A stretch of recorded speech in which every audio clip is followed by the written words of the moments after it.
សល់តែការឈឺចាប់ទ្រូងពេញដោយភាពអ៊ូអាប់និស្ស័យស្នេហ៍កាត់ផ្ដាច់ទៅហើយរងចាំថ្ងៃស្អែកដែលគ្មានចំឡើយទុកឥតស្បើយសល់តែទឹកភ្នែកសោកាចិត្តស្នេហ៍ដ៏សែនជ្រាលជ្រៅដែលជឿជាក់ចំពោះពើคล้ายទៅជាសូបិនខ្លោចផ្សាកាយអូនក៏ឃ្លាតឆ្ងាយពីហត្ថាគ្មានវិហាសនាបានធ្នមកាយាជាថ្មីទោះបងខំធ្វើល្អក៏អូននៅតែមិនគិតនៅតែមិនអាណិតអាឡ័យ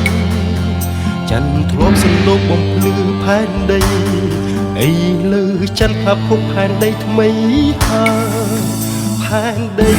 ដ៏ធំធេងបែកប្រហែងសែនក្រៀមក្រធម្មជាតិធ្លាប់ថ្លាស្រស់រីករាយប្រែជាស្នូពូនរញោមរុះ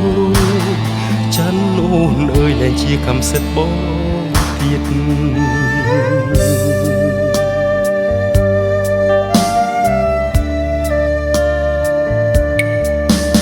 ស្នេហ៍សល់តែការឈឺចាប់ទ្រូងពេញដោយភាពអ៊ូអាប់និស្ស័យស្នេហ៍កាត់ផ្ដាច់ទៅហើយរងចាំថ្ងៃស្អែកដែលគ្មានចំឡើយទុកឥតស្បើយសល់តែទឹកភ្នែកសោកាចិត្តស្នេហ៍ដ៏សែនជ្រាលជ្រៅដែលជឿជាក់ចំពោះពើคล้ายទៅជាសូបិនខ្លោចផ្សាកាយអូនក៏ឃ្លាតឆ្ងាយពីហត្ថាគ្មានវិហាសនាបានធ្នមកាយាជាថ្មីទោះបងខំធ្វើល្អក៏អូននៅតែមិនគិតនៅតែមិនអាណិតអាឡ័យ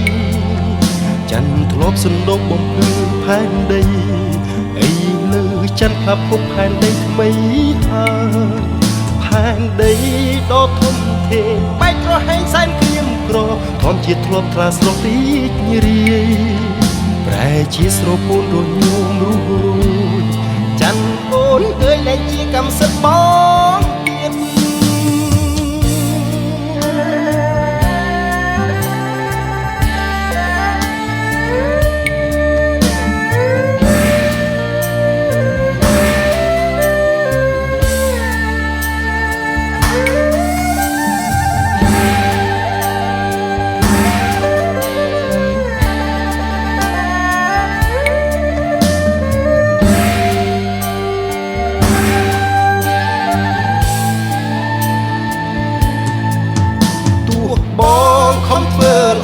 ក៏អូននៅតែមិនគិតនៅតែមិនអាណិតអា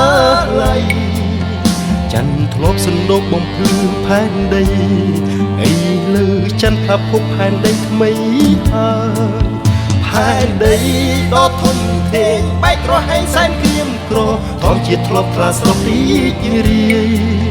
ប្រែជាស្រពូនរញោមរុះច័ន្ទអូនអើយលែងជាកម្មសិទ្ធិបងទៀតបងខំធ្វើល្អក៏អូននៅតែមិនគិតនៅតែមិនអាណិតអាឡ័យច័ន្ទធ្លាប់សន្លប់បំភ្លឺផែនដីអីលើច័ន្ទថាភពផែនដីថ្មីហើយផែនដីដ៏ធំធេងបែកប្រហែងសែនក្រៀមក្រធម្មជាតិធ្លាប់ថ្លាស្រស់រីករាយប្រែជាស្រពូនរញោមរុះច័ន្ទអូនអើយលែងជាកម្មសិទ្ធិបងទៀត